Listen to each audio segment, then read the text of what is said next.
Welcome to Bind EduTech, and this is a continued class of a long chapter that we are going through. The chapter's name is The Enemy, written by Pearl S. Buck. अभी तक इस chapter में हम लोगों ने बहुत सारे videos देखा है जो कि इस लंबे चैप्टर को काफ़ी हद तक कवर अप कर चुके हैं। आज के क्लास में हम लोग सबसे पहले तो प्रोजेक्टर का यूज़ नहीं कर पा रहे हैं कुछ टेक्निकल इश्यूज़ की वजह से, तो उसके लिए इनकन्वीनियंस के लिए we are very regretful, but yet we have to continue the class. So far in this story हम लोगों ने देखा कि डॉक्टर सदाओ, जो कि जापान के सबसे टॉप के डॉक्टर माने जाते थे, डॉक्टर सदाओ जो कि अपना पढ़ाई अमेरिका से करके आए थे, 8 साल वो अमेरिका में रहे थे। उनके फादर ने उनको भेजा था वहाँ पढ़ाई करने के लिए।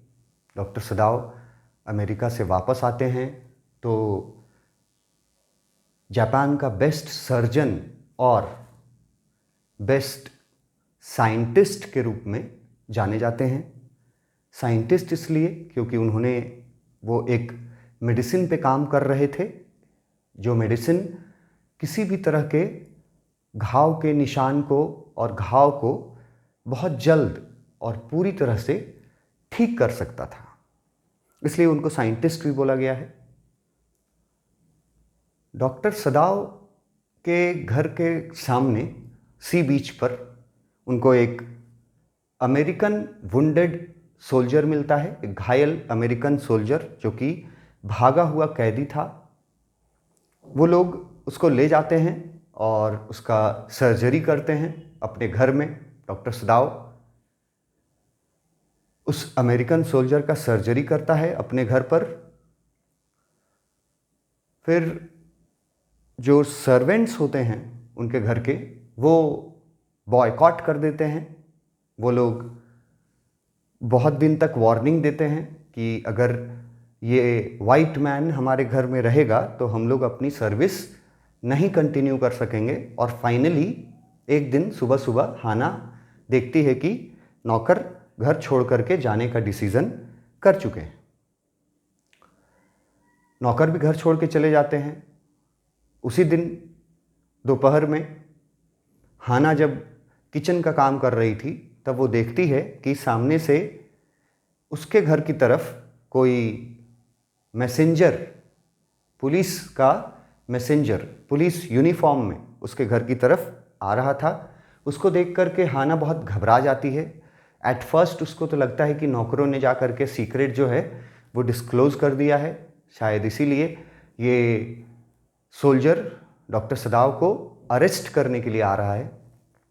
बट फाइनली हाना को ये सुन करके बहुत राहत महसूस होता है कि वो सोल्जर डॉक्टर सदाओ को अरेस्ट करने नहीं आया था, बल्कि उसको जनरल टाकिमा का मैसेज पहुंचाने आया था। और वो मैसेज ये था कि जनरल टाकिमा ने डॉक्टर सदाओ को बुलाया है अपने पैलेस में, अपने महल में, क्योंकि जनरल टाकिमा बहुत बीमार थे।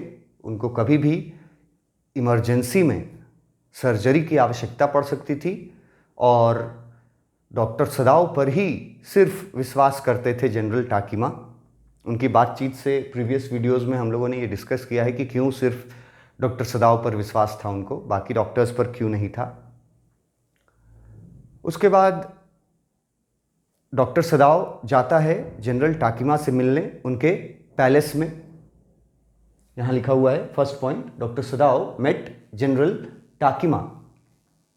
उसके पैलेस में जाकर के उनसे मिलता है और मिलने जाने से पहले डॉक्टर सदाओ अपनी वाइफ हाना को ये प्रॉमिस करके जाता है कि मैं किसी भी तरह से फॉर आवर्स फैमिली सेक, मैं अपने परिवार के खातिर, फॉर योर सेक तुम्हारी खातिर मैं किसी भी तरीके से इस अमेरिकन सोल्जर से छुटकारा पाने का कोई ना कोई उपाय ढूंढ के लाऊंगा। ये प्रॉमिस करके गया था डॉक्टर सदाव अपनी वाइफ हाना से। जब वो जाता है जनरल को मिलने, तो डॉक्टर सदाव जनरल के सामने उस अमेरिकन प्रिजनर ऑफ वॉर के बारे में सब कुछ बता देता है, पर थोड़ा एंगल डिफरेंट रखता है बताने का। वो ये ज़रूर बताता है कि एक घायल अमेरिकन मिला था हमको अपने घर के सामने समुद्र के बीच पर, मगर डॉक्टर सदाव बहुत चालाकी से जनरल टाकिमा को ये समझाने में सक्सेसफुल हो जाते हैं कि डॉक्टर सदाव ने उस अमेरिकन सोल्जर का इलाज सिर्फ एक एक्सपेरिमेंट के रूप में किया, सिर्फ एक एक्सपेरिमेंट के रूप में। डॉक्टर सदाव जनरल टाकिमा को बोलते हैं कि वो मेरे लिए एक एक्सपेरिमेंट का मटेरियल था और मैं ये देखना चाहता था कि अगर इतने बुरे हालत में भी, इतने बैड कंडीशन में भी अगर कोई पेशेंट हमको मिलता है तो क्या मैं सक्सेसफुली उसको ऑपरेट कर पाता हूँ। मैं सिर्फ ये देखना चाहता था और इसीलिए मैंने उसको एज एन एक्सपेरिमेंट अपने घर पे रखा। ये सब वो बता देता है जनरल टाकिमा को। बस ये नहीं बताता कि इंसानियत के नाते या डॉक्टर का फ़र्ज़ निभाने के नाते उसने उस अमेरिकन सोल्जर को अपने घर में रखा था, ये बात नहीं बोलता है। बोलता है कि वो अमेरिकन सोल्जर सिर्फ उसके लिए एक एक्सपेरिमेंट के जैसे था। वो देखना चाहता था कि इतने बुरे कंडीशन में भी अगर कोई पेशेंट मिलता है उसको, तो क्या वो उसको बचा पाता है। जनरल टाकिमा को सदाव पर ही भरोसा था अपने सर्जरी के लिए। ये बात भी सदाव जानता था। कहीं ना कहीं डॉक्टर सदाव को ये विश्वास था कि वो अगर जनरल टाकिमा को ये बात बता भी दे तो जनरल टाकिमा उसको कुछ नहीं होने देंगे। जैसा कि स्टोरी में हम लोगों ने देखा कि जनरल टाकिमा सचमुच में डॉक्टर सदाव के बातों को समझते हैं और वो बोलते हैं कि I understand because I have also went to the university of Princeton. Doctor Sadao को वो जनरल टाकिमा बताते हैं कि मैं तुम्हारी बात को इसलिए समझ सकता हूँ क्योंकि मैं भी प्रिंसटन यूनिवर्सिटी में पढ़ाई करके आया हूँ। प्रिंसटन यूनिवर्सिटी अमेरिका में ही है, तो जनरल टाकिमा भी कुछ दिन अमेरिका में पढ़ाई करके आए थे। वो बोलते हैं कि मैं तुम्हारी बातों को तो समझ सकता हूँ, पर ये बात ओपनली सबको नहीं बताई जा सकती। जनरल टाकिमा यही बोलते हैं कि डॉक्टर सदाव, अगर तुम्हें कुछ हो गया और मुझे उस दौरान सर्जरी की ज़रूरत पड़ी तो मेरा क्या होगा। डॉक्टर सदाव बोलते हैं कि अब और ज़्यादा पेन तो आप नहीं सह पाइएगा, आपका सर्जरी करना एसेंशियल हो चुका है। और डॉक्टर सदाव जानता था कि सर्जरी के लिए जनरल टाकिमा को सिर्फ उस पर ही भरोसा है। इसका फ़ायदा उठाता है डॉक्टर सदाव और जनरल टाकिमा को सब कुछ बता देता है, पर एक डिफरेंट एंगल से। उसकी बातों को सुन करके जनरल टाकिमा कुछ देर सोचते हैं, फिर बोलते हैं कि ठीक है, ऐसा करते हैं कि कोई ऐसा उपाय निकालते हैं जिससे कि तुमको उस अमेरिकन सोल्जर से छुटकारा भी मिल जाए और किसी को ये बात बाहर पता भी ना चले। अगर बाहर ये बात पता चलेगी तो ऑब्वियसली तुमको देशद्रोही के रूप में अरेस्ट कर लिया जाएगा और तुमको फिर फांसी पे चढ़ा दिया जाएगा। और अगर तुमको फांसी पे चढ़ा दिया गया तो मेरा ऑपरेशन, मेरा सर्जरी कौन करेगा। जनरल टाकिमा क्लियरली बोलते हैं कि मैं तुम्हें कुछ नहीं होने दूंगा क्योंकि मुझे तुम्हारी ज़रूरत है। फिर जनरल टाकिमा एक प्लान बनाते हैं, प्लान बताते हैं डॉक्टर सदाव को उस अमेरिकन सोल्जर से छुटकारा कैसे पाया जाए। तो जनरल टाकिमा बताते हैं कि मेरे पास कुछ प्राइवेट असैसिन्स हैं। असैसिन्स हत्यारों को बोला जाता है। जनरल टाकीमा बोलते हैं कि मेरे पास कुछ अपने प्राइवेट असैसिन्स हैं, हत्यारे हैं, जो सिर्फ मेरे लिए काम करते हैं, जो सरकार की नज़रों में नहीं हैं, वो मेरे लिए काम करते हैं। और तुमको भी उन असैसिन्स के बारे में जानने का कोई ज़रूरत नहीं है। तुमको भी नहीं पता है कि वो असैसिन्स कौन हैं।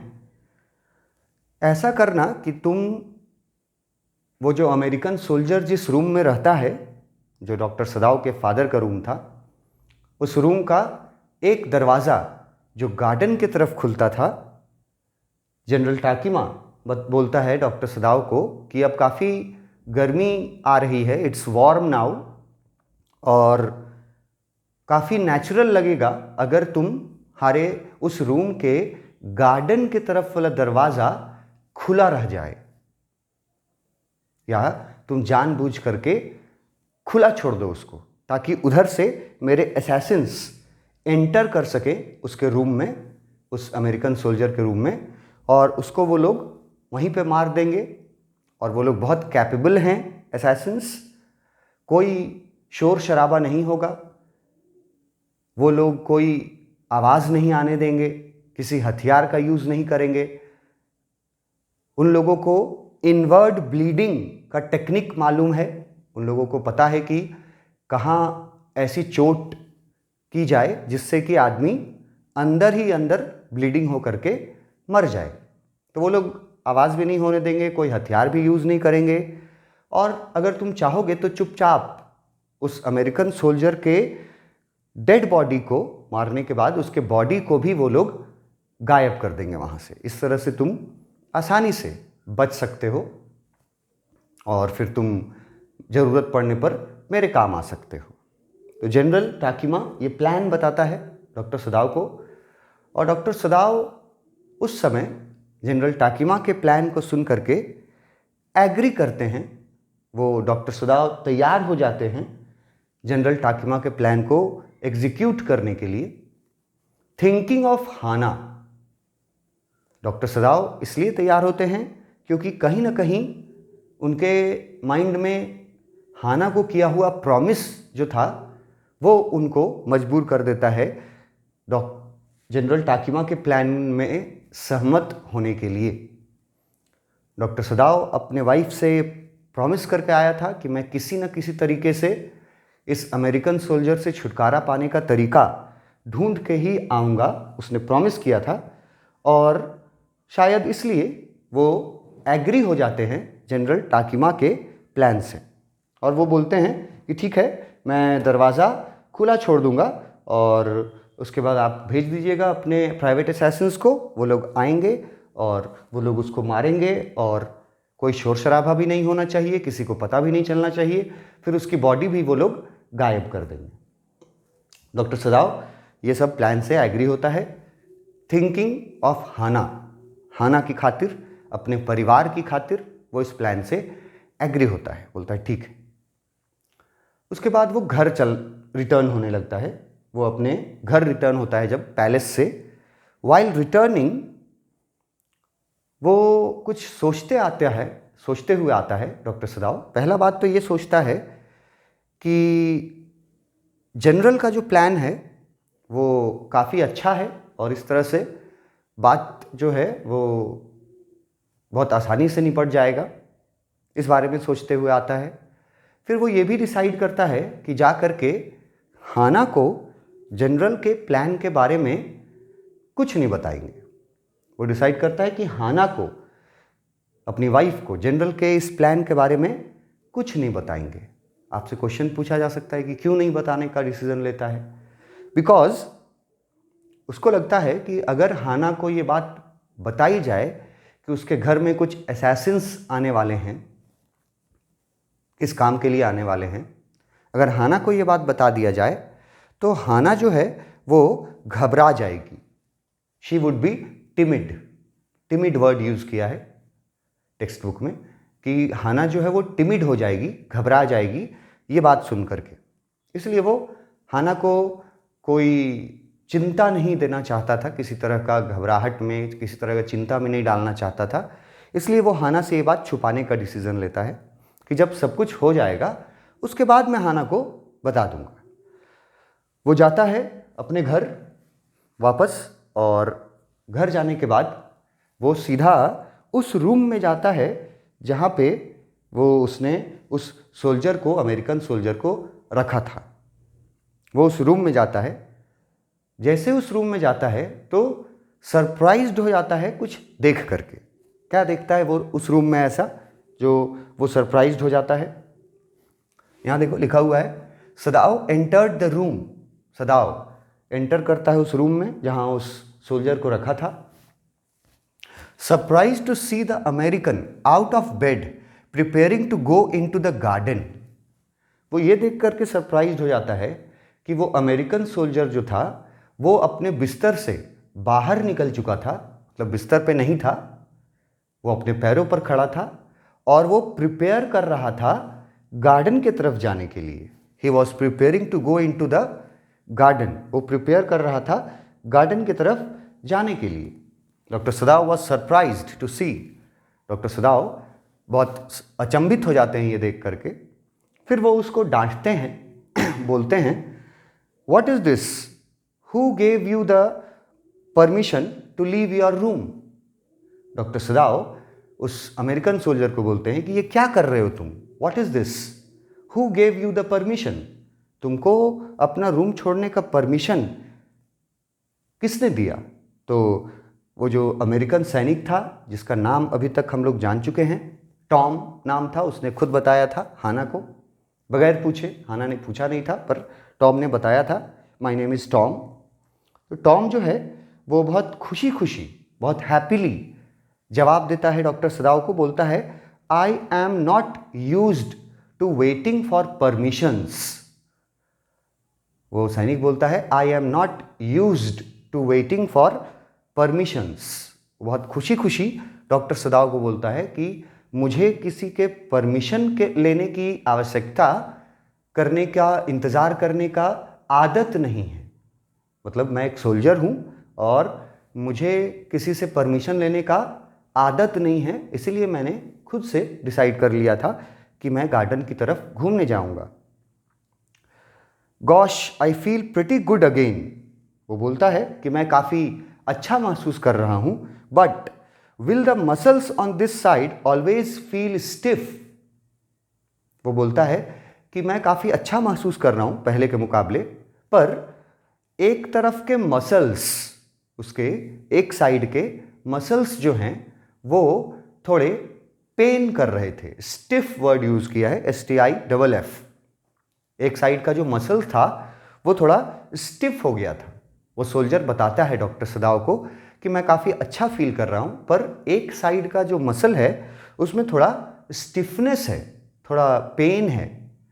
डॉक्टर सदाव जैसे ही स्टिफनेस की बात सुनता है, पेन की बात सुनता है, वो सब कुछ भूल जाता है। ही फॉरगॉट ऑल एल्स। डॉक्टर सदाव सब कुछ भूल जाता है। ये भी भूल जाता है कि अभी अभी वो जनरल टाकिमा के साथ मिल करके इसी अमेरिकन सोल्जर को फिनिश करने का प्लान में सहमत होकर के आया है। वो ये भूल जाता है कि अभी भी उसने जनरल टाकिमा के साथ इसका पूरा, इससे निपटारा पाने का प्लान निकाल चुका है, जिसमें प्राइवेट असैसिन्स आएंगे, इसको मारेंगे, इसके बॉडी को गायब कर देंगे, ये वाला प्लान था।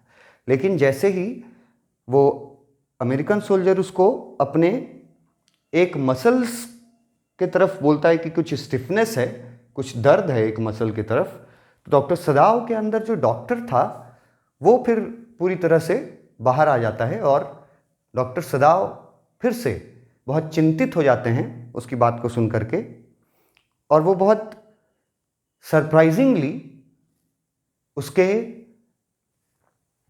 घाव को इंस्पेक्ट करते हैं, इंस्पेक्शन करते हैं। यहाँ लिखा हुआ है, सदाव inspected the healing scar. Doctor सदाव जो है वो उसकी बात को सुन करके उसका जो घाव जो ठीक हो रहा था अब उसको देखने लगते हैं। वो उसका शर्ट उठाते हैं और शर्ट उठा करके उसके ठीक होते हुए घाव को देखते हैं और फिर बोलते हैं मसाज में do it if exercise does not.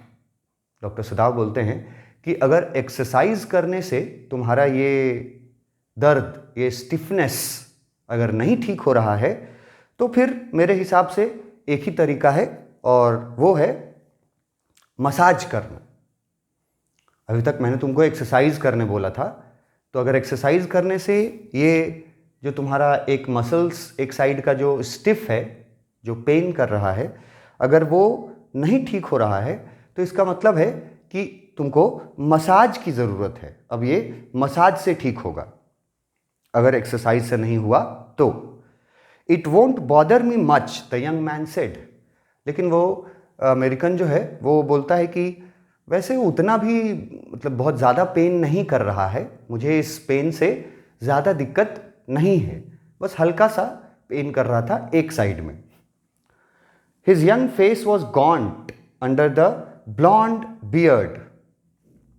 उसका जो यंग फेस था उस अमेरिकन सोल्जर का, वो बहुत थिन फेस था, थिन हो चुका था, क्योंकि शायद उसको काफ़ी टॉर्चर किया गया हो, शायद उसको काफ़ी दिनों तक भूखा रखा गया था, तो उसका जो चेहरा था वो काफ़ी थिन हो गया था। गॉन्ट वर्ड यूज़ किया है, थिन फेस हो गया था, और बियर्ड भी थे, काफ़ी दिनों से बढ़े हुए बाल और दाढ़ी भी थे उसके।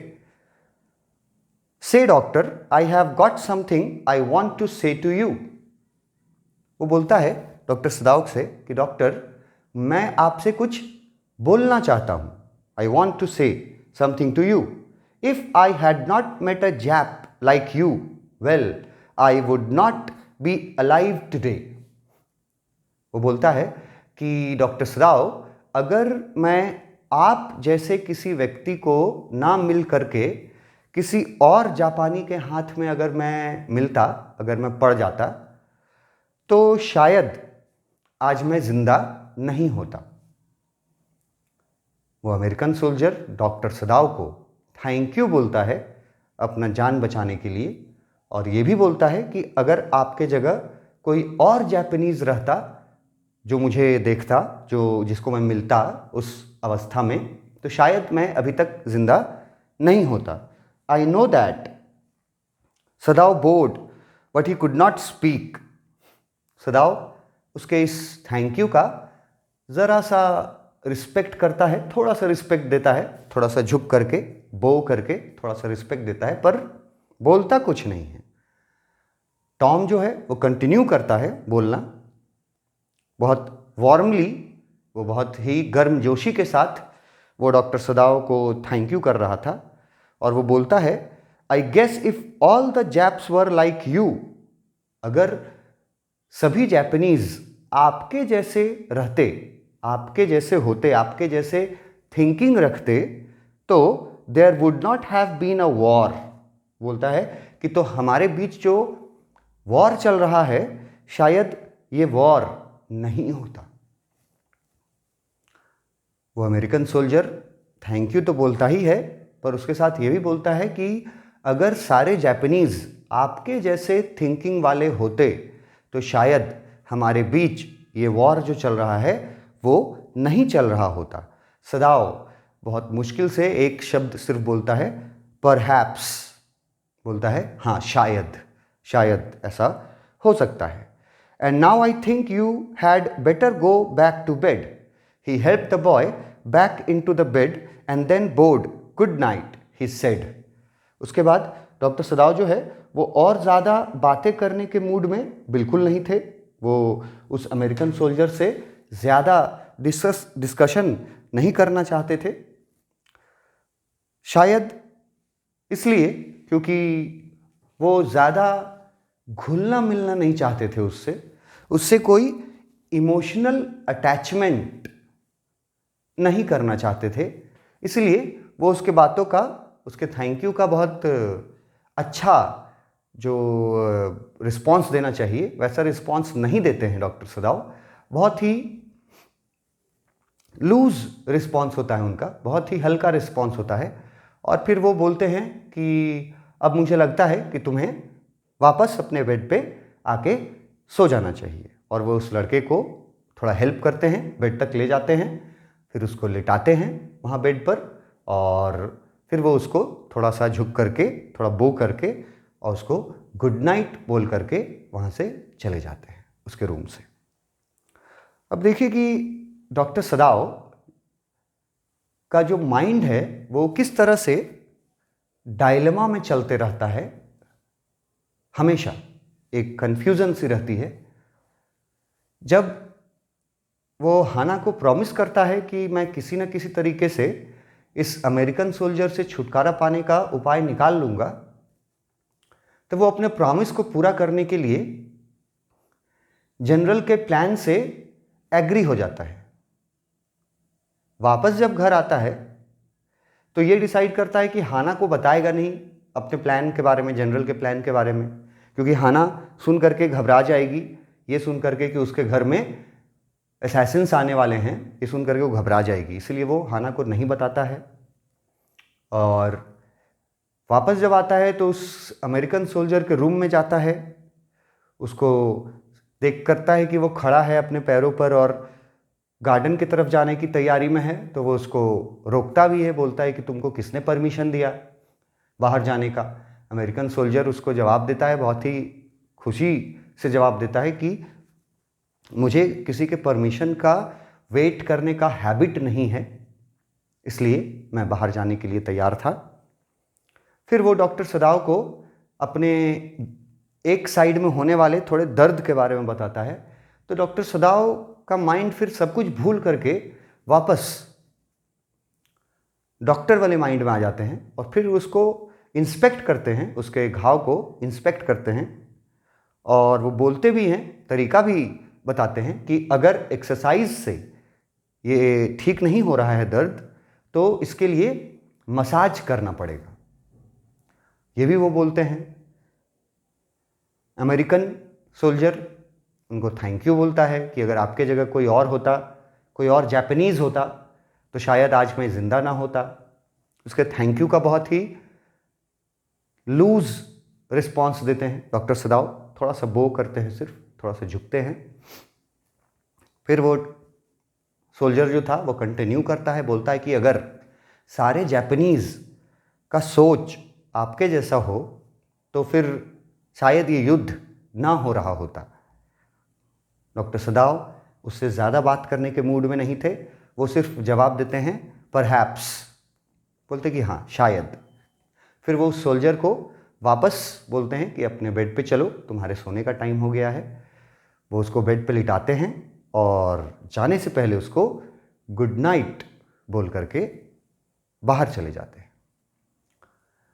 अब यहाँ से क्योंकि डॉक्टर सदाव की जो बातचीत हुई थी, जो प्लान बना था जनरल टाकिमा के साथ, उसमें ये ज़रूर डिस्कस किया गया था कि उस अमेरिकन सोल्जर के रूम का गार्डन के साइड वाला दरवाज़ा खुला छोड़ दिया जाए अंदर से, मगर ये नहीं डिस्कस हुआ था कि किस दिन असैसिन्स आएंगे, एग्जैक्टली किस दिन आएंगे, ये फाइनलाइज नहीं हुआ था। ये जनरल टाकिमा ने भी क्लियरली नहीं बताया था कि किस दिन आएंगे। उन्होंने कहा था may be tonight, may be yesterday, maybe day after today, maybe 2 days after today। वो मतलब सर्टेनली नहीं बताते हैं, वो बोलते हैं कि तुमको भी जानने की ज़रूरत नहीं है, तुम बस उसका दरवाज़ा आज से खुला रहने देना।